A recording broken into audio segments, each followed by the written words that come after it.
ప్రతి సంవత్సరం లాగే 2013లో కేదార్నాథ్ ఆలయాన్ని దర్శించుకోవడానికి లక్షల్లో జనం అక్కడికి వెళ్ళారు. లోకల్స్ మాత్రం అలా అనుకోలేదు. ఎందుకంటే ప్రతి సంవత్సరం కురిసేదానికంటే ఎక్కువ వర్షం కురిసింది అక్కడ.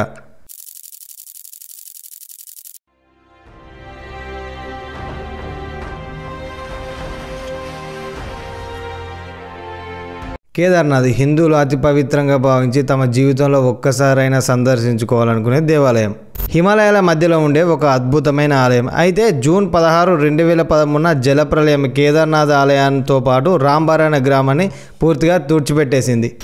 మన భారతదేశంలోని ఉత్తరాఖండ్ స్టేట్లో రుద్రప్రయాగకు దగ్గర 80 కిలోమీటర్ల దూరంలో ఉండే ఈ ప్రాంతము 11,755 అడుగుల సముద్ర మట్టానికి అంత ఎత్తులో ఉంటుంది. ప్రతి సంవత్సరం లాగే 2013లో కేదార్నాథ్ ఆలయాన్ని దర్శించుకోవడానికి లక్షల్లో జనం అక్కడికి వెళ్ళారు. ఈ కేదార్నాథ్ ఆలయాన్ని దర్శించుకోవాలంటే గౌరీకుండ్కు వెళ్ళి అక్కడి నుంచి గుర్రాల ద్వారా కానీ బై ట్రెక్కింగ్ ద్వారా కానీ ఆ ఆలయానికి చేరుకోవాల్సి ఉంటుంది. 2013 జూన్ 14 నుంచి 17వ తేదీ వరకు ఉత్తరాఖండ్ రాష్ట్రంలో ఎన్నడూ నమోదు కాని వర్షపాతం నమోదైంది. ఎంత అంటే ఒక 88 సంవత్సరాలు ఎన్నడూ లేనంత వర్షపాతం. అది ఎలా ఉందంటే దాదాపుగా 375% కంటే ఎక్కువగా నమోదైంది. ఈ కేదార్నాథ్ ఆలయానికి మనం వెళ్ళాలంటే మందాకిని నది ఒడ్డున నడవాల్సి ఉంటుంది. ఇది గుర్తుపెట్టుకోండి. ఆగకుండా నిరంతరంగా కురుస్తున్న వర్షం వల్ల కేదార్నాథ్ ఆలయానికి 5 కిలోమీటర్ల దూరంలో ఉన్న చోరాబారే గ్లేషియర్ మెల్లమెల్లగా కరగడం మొదలైంది. మందాకిని నదిలో ప్రవాహం ఎక్కువైంది. జూన్ 16 సాయంత్రం 6 గంటల వరకు మందాకిని నదిలో ఎన్నడూ చూడనంత ఉగ్రరూపం దాల్చి ప్రవాహం ఎక్కువైంది. అది ఎలా ఉందంటే తనలో బండరాలను చెట్లను కలుపుకుంటూ దానికి అడ్డం వచ్చేదాన్ని తనలో కలుపుకుంటూ ముందుకు వెళ్ళసాగింది. భారీ బండరాలతో చెట్లతో నిండిన ఆ ప్రవాహం రాంబారా, గౌరీకుండ్ వంటి గ్రామాలను మ్యాప్లో లేకుండా తుడిచిపెట్టేసింది.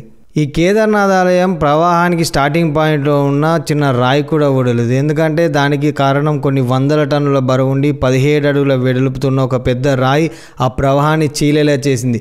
ఇప్పుడే అది మనం చూస్తున్న భీమశిల అంటూ ఉన్నారు. ఎక్కడి నుంచి వచ్చిందో తెలియదు. ఒక పెద్ద రాయి ఆలయానికి 2 అడుగుల దూరంలో ఆగిపోవడం వల్ల ప్రవాహం చీలిపోయి ఆలయానికి చిన్న చీలిక కూడా జరగలేదు. హిందువులు అతి పవిత్రంగా భావించే ఈ కేదార్నాథ్ ఆలయంలో వరదలు రావడం వల్ల చాలా మందికి ప్రాణ నష్టం, ఆస్తి నష్టం కూడా జరిగింది.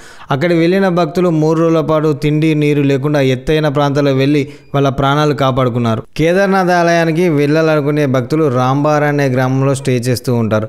రాంబారా హోటల్స్లో ఉన్న వాళ్ళు 6:30కి వచ్చిన ప్రవాహాన్ని చూసి అది మామూలు అనుకున్నారు. కానీ 7:30కి సెకండ్ వేవ్ రావడంతో అక్కడ ఉన్న హోటల్స్లో ఉన్న భక్తులంతా ఖాళీ చేసి ఎత్తైన ప్రదేశాలకు అయితే వెళ్ళారు. విషయం తెలుసుకున్న వెంటనే స్టేట్ గవర్నమెంట్, సెంట్రల్ గవర్నమెంట్ అప్రమత్తమై అక్కడ సిచ్యువేషన్ను అర్థం చేసుకోవడానికి హెలికాప్టర్తో ఏరియల్ సర్వే చేసింది. ఏరియల్ సర్వే చేసినప్పుడు రాంబారా అనే గ్రామం ఎంతకు రాకపోవడంతో ఆ గ్రామం పూర్తిగా తుడిచిపెట్టుకుపోయిందని గవర్నమెంట్ తెలుసుకుంది. విషయం తెలుసుకున్న వెంటనే సహాయక చర్యలు చేపట్టడం అయితే జరిగింది. ఆర్మీ, NDRF, SDRF వచ్చి చూసేసరికి ఎటు చూసిన శవాలే. గవర్నమెంట్ లెక్కల ప్రకారం దాదాపుగా 5,000 మందికి పైగా కేదార్నాథ్ భక్తులు ప్రాణాలు కోల్పోయారని తెలుస్తుంది.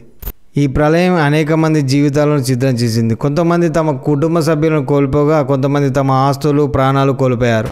2013 కేదార్నాథ్ యాత్రకు వెళ్ళిన భక్తులు ఇంకా ఆ రోజులను గుర్తు చేసుకుంటూ భయపడుతూ ఉన్నారు. సహాయక చర్యలు సెంట్రల్ గవర్నమెంట్, స్టేట్ గవర్నమెంట్ వెంటనే చేపట్టినప్పటికీ అక్కడి వాటర్తో పాటు ల్యాండ్ కూడా కంటామినేట్ అయింది.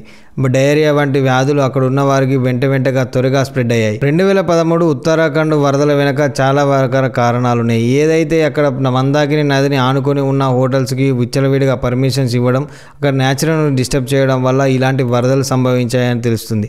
కేదార్నాథ్ యాత్ర మొదలైనప్పటి నుంచి 2013 ఉత్తరాఖండ్ వరదలు ఈ యాత్రకు మాయని మచ్చను తీసుకువచ్చాయి. మీరు ఈ విషయంపై నాతో చర్చించాలనుకుంటే మీ అభిప్రాయాన్ని కామెంట్ రూపంలో తెలియజేయండి. మన ఇంట్రెస్టింగ్ వీడియోతో మళ్ళీ మీ ముందు వస్తాను. This is Vamshikrishna signing off. Bye.